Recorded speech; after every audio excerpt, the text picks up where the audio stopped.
Donc je vais vous présenter un cas clinique, si mon ordinateur ne pas planter.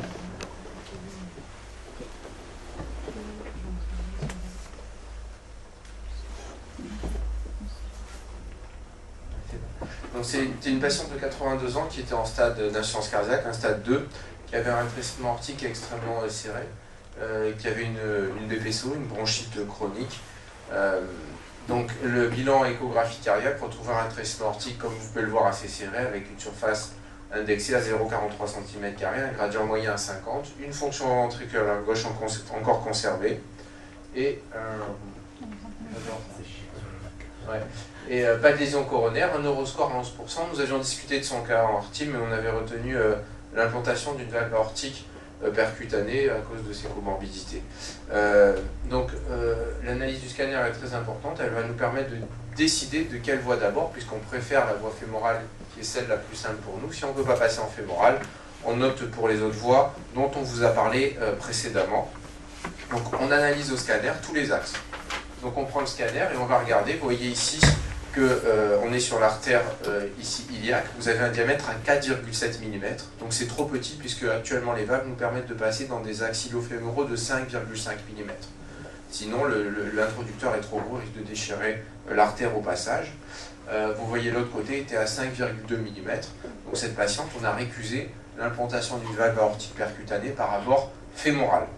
Vous voyez aussi que son aorte est complètement pathologique, vous voyez qu'il y a une aortopathie, on voit ici des calcifications sur son aorte qui est complètement athéromateuse, donc vous avez un risque d'emboliser tout ce matériel athéromateux au moment où on va monter la valve dans l'aorte. Donc quand on ne peut pas passer en fémoral, on analyse les autres voies d'abord qui sont les sous-clavières, les carotides ou éventuellement un abord direct par mini-sternotomie à abord transaortique. Donc vous voyez ici que son aorte horizontale était complètement athéromateuse, comme on l'avait vu un petit peu plus bas. Et vous voyez que l'aorte apparaît extrêmement calcifiée ici. On le voit ici sur cette aorte en 3 dimensions. Vous voyez qu'ici c'est complètement calcifié, très athéromateux.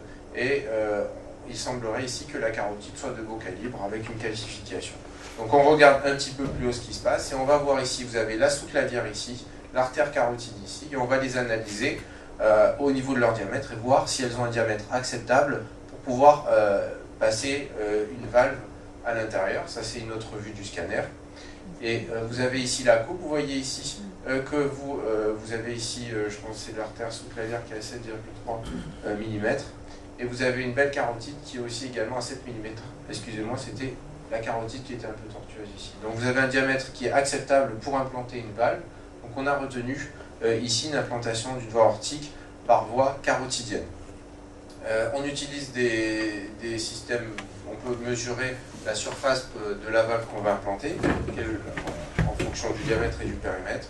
Donc ici, on trace le périmètre et on va en déduire un diamètre moyen qui va nous permettre de choisir la taille de la valve qu'on va implanter. Ici, on avait un périmètre à 71 mm, vous voyez ici, 7,08 cm sur le périmètre de la valve au niveau de l'anneau. Ça fait une surface à 3,69 cm². Si on prend une triangulation pour essayer d'avoir encore un diamètre moyen, on a une surface d'anneau, un diamètre d'anneau moyen à 22 mm.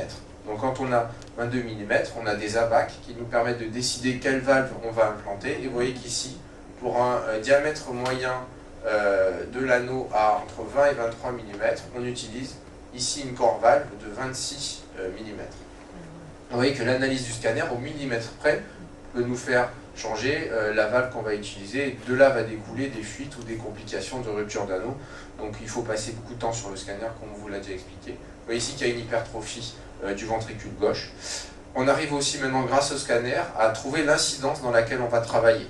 C'est-à-dire qu'il faut une incidence parfaite, où vous avez les 3 sinus qui sont alignés, qui vont nous définir un plan qui va nous permettre de travailler, de larguer la valve au bon niveau. Il ne s'agit pas de la larguer trop ou trop bas. Alors avant, on faisait des angiographies répétées pour trouver la meilleure incidence. Maintenant, on arrive grâce au scanner à calculer à l'avance quelle incidence on va avoir pendant le largage. Ça évite des injections multiples de diodes. Donc souvent, on tombe tout de suite sur la bonne incidence de travail. On le calcule avant au scanner. Donc la décision finale de corps valve de 26 mm par rapport carotide gauche. Donc je vais vous montrer le film qui a été réalisé, qui dure moins de 10 minutes.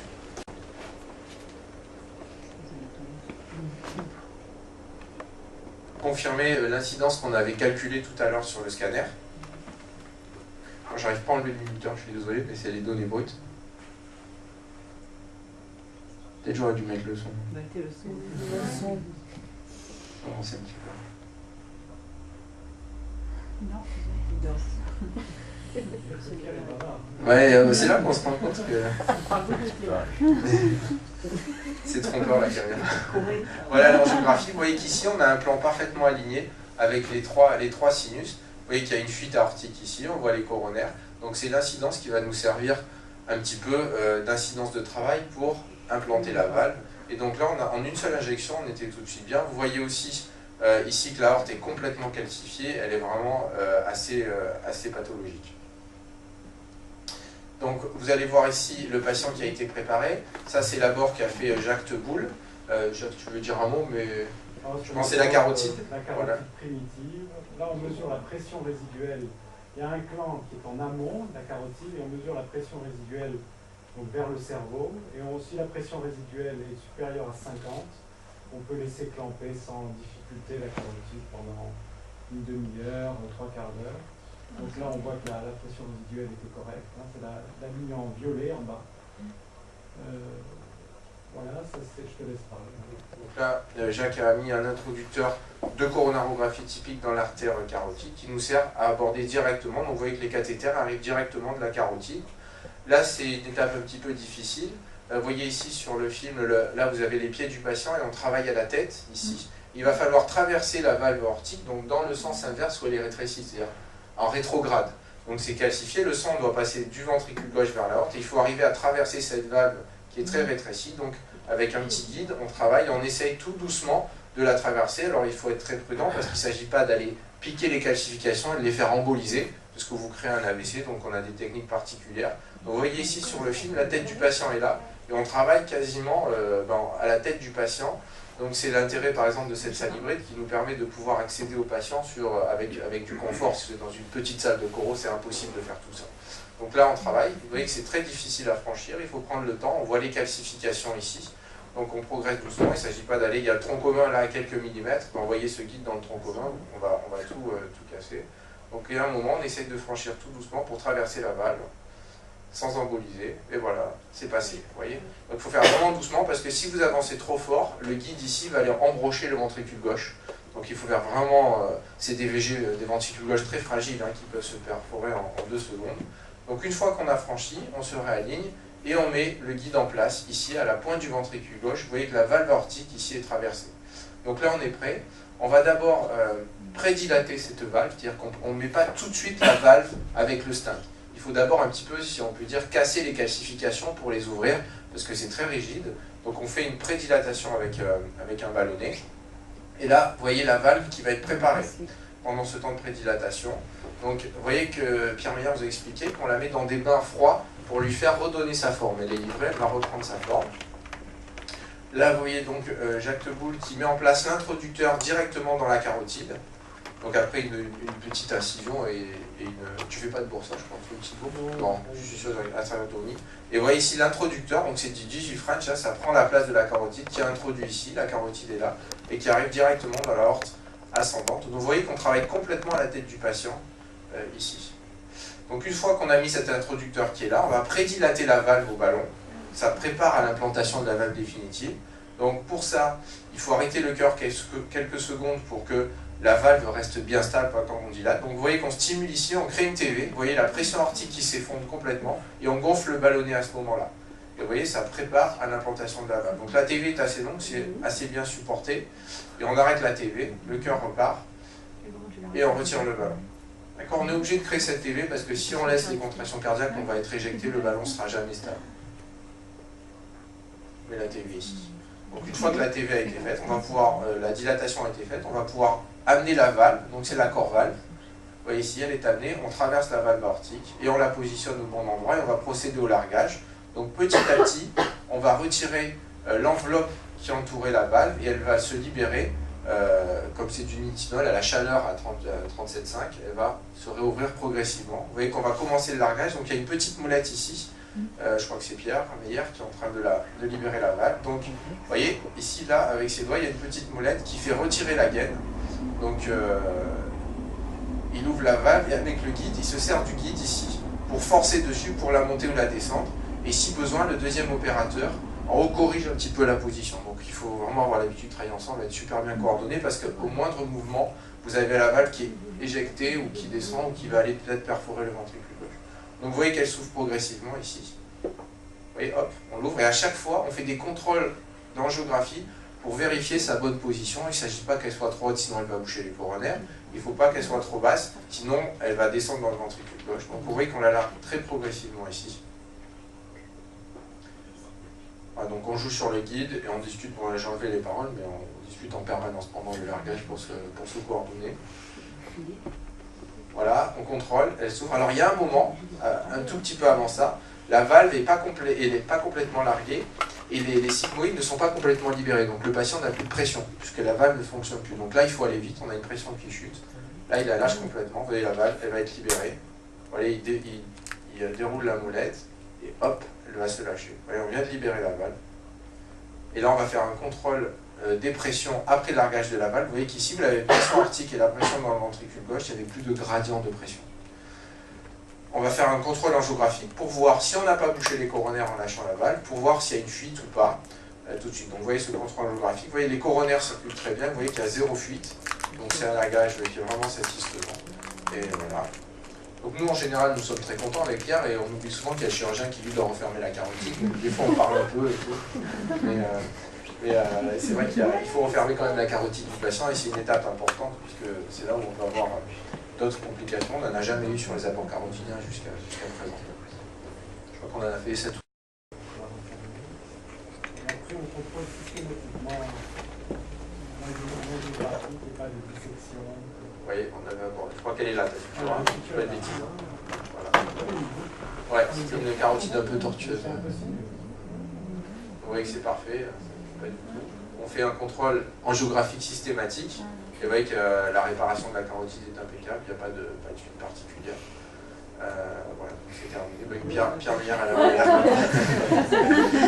Vous voyez le patient, comment il est positionné ici, vous avez la fermeture. Et ça, même une artériographie cérébrale pour être sûr qu'il n'y ait pas de souci derrière. Voilà, je crois que c'est terminé. Non mais là, il faut dire quand même, Laurent, qu'on ne parle pas toujours comme ça. C'est parce que le promoteur de la valve métronique nous avait demandé de filmer une procédure en carotide. Donc on devait expliquer... Il s'en sert pour faire, pour la montrer à d'autres centres, voir ce qui est possible de faire, parce que par la carotide, c'est un petit peu plus... un petit peu difficile. Et actuellement, on est le seul centre de la région PACA à faire de la carotide. C'est-à-dire l'autre centre le plus proche qu'il ait fait, c'est Lyon. Alors je vais vous parler très succinctement, ne vous inquiétez pas, des études actuellement. Donc la grosse étude mondiale, enfin américaine, mais qui fait référence, c'est l'étude Partner. Alors cette étude, un petit peu de retard, il faut juste qu'il la charge. Donc c'est une étude qui a comparé, c'était les premiers patients, elle a débuté il y a maintenant 5 ans. C'est la première étude qui a comparé à peu près un peu moins de 400 patients. Où on a fait, c'était des patients à très haut risque chirurgical, voire récusés. On a mis un bras traitement médical, c'était des patients vraiment gravissimes, de plus de 80 ans avec des comorbidités inopérables, versus l'implantation d'une valve aortique percutanée. Pour un petit peu vous caricaturer ça, c'est un petit peu une petite mamie qui aurait 88 ans, un petit peu fragile, avec un instant aortique serré, on va dire avec un petit peu cachectique, ces patients qu'on voit régulièrement, qui rentrent en décompensation cardiaque, qui sont où on se dit, bon, une opération à corps ouvert avec CEC, elle ne survivra pas.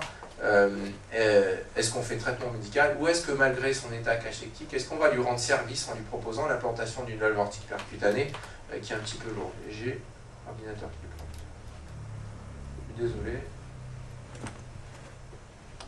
Il ne veut plus. Il doit avoir sommeil, il doit avoir faim. Sommeil. Donc cette étude, elle a fait l'objet de grandes publications dans des grands articles. Donc vous voyez, ce sont tous des patients qui ont été jugés inopérables, à peu près 360, et ils ont été randomisés traitement médical, c'est-à-dire on fait rien, ils sont trop âgés, ils sont trop, on les laisse tranquilles, versus l'implantation d'une valve aortique percutanée. Donc on a maintenant 5 ans de recul sur ces patients-là. Donc vu leur gravité, Vous allez voir qu'il y a forcément des taux de survie à 5 ans qui sont faibles, mais c'était des patients qui étaient à très haut risque avec des âges moyens de plus de 83 ans.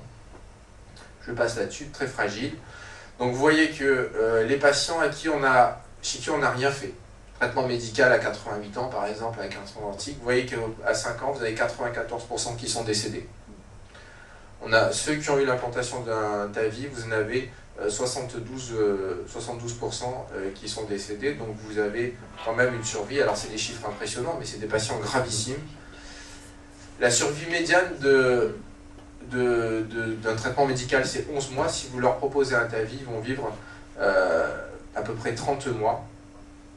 Et là où c'est très intéressant, c'est sur les hospitalisations répétées. C'est-à-dire qu'on peut se dire, il a 88 ans, on va rien faire, mais c'est des patients qu'on va revoir revenir dans le service régulièrement, des compensations cardiaques, qui vont rester hospitalisés très longtemps, qui vont avoir les complications qu'on connaît, les escars et tout, là je vous apprends rien. Vous voyez que le taux de réhospitalisation est rédhibitoire, presque 90% de réhospitalisation si on les laisse aux médicaments, alors que si l'on implante une valve percutanée, on n'a que 50% de réhospitalisation.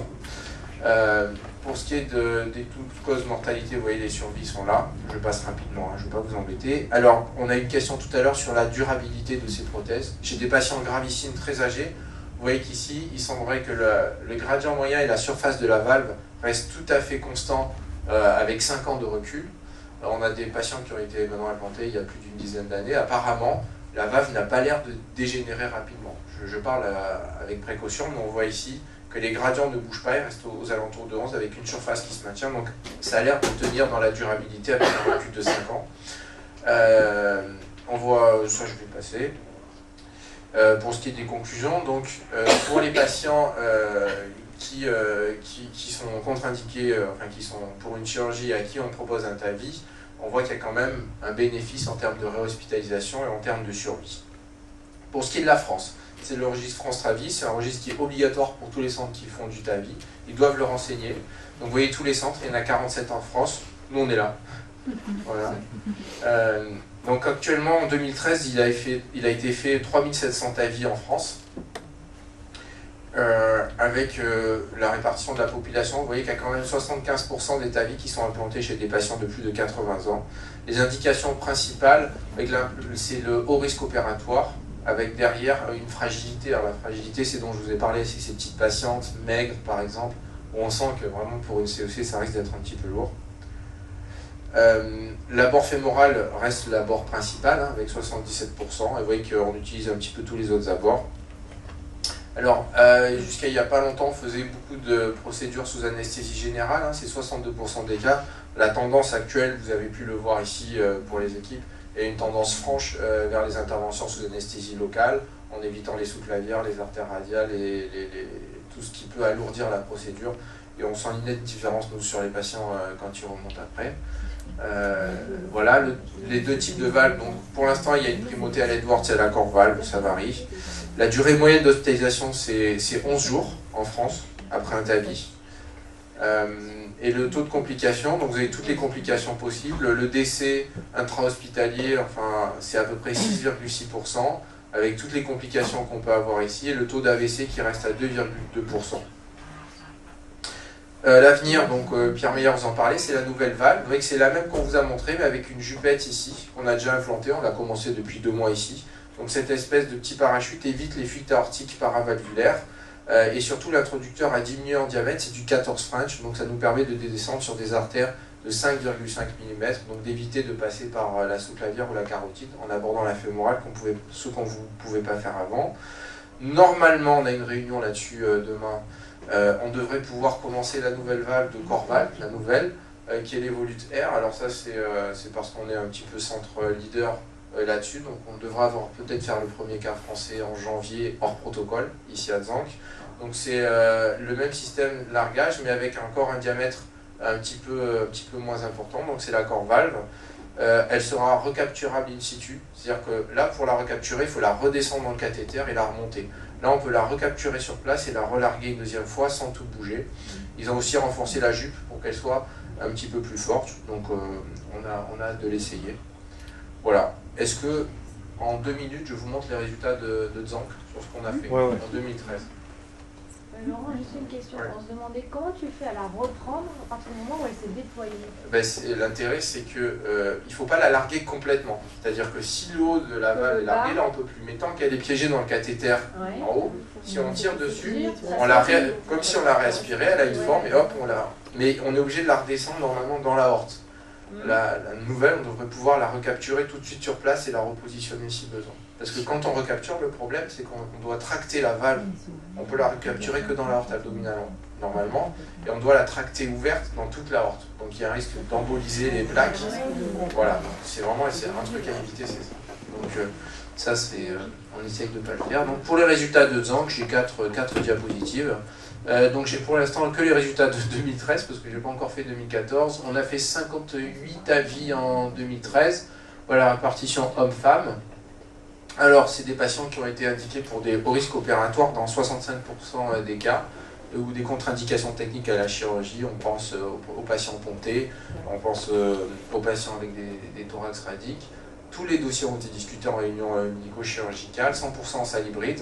93% sous anesthésie générale. En 2014, la tendance des 3 à 4 derniers mois s'est complètement avancée. J'ai un petit peu regardé, on est à quasiment 70% sous anesthésie locale maintenant. Donc ça s'est complètement inversé. Ah ouais. Ouais. Après, c'est une tendance là, voilà, grâce aux anesthésistes qui sont bien motivés, on a pu faire ça. Donc les voies d'abord de faire Zank, donc vous voyez qu'on fait toutes les voies d'abord, avec 70% de fémoral. Les échos post-implantation, et ça, je pense que je fais un peu de pub, mais il n'y a pas beaucoup de centres qui ont ce genre de résultats. Les patients qui ont des fuites aortiques après implantation sont les patients qui vont avoir le taux de mortalité le plus élevé. Donc il faut avoir vraiment le moins de fuites aortiques paravalvulaires après implantation. C'est ça qui fait la survie de ces patients. Et on a des taux de fuites aortiques qui sont grade 1, voire sans fuite. On a quasiment presque plus de 90% des patients qui ont des fuites aortiques vraiment minimes après sortie. Et ça, c'est grâce au travail de toute l'équipe, des mesures et tout. Donc on a 90% de succès de procédure. La mortalité à un mois de nos patients, c'est 6,8%. Et la mortalité à 1 an de nos patients, c'est 11% pour l'année 2013.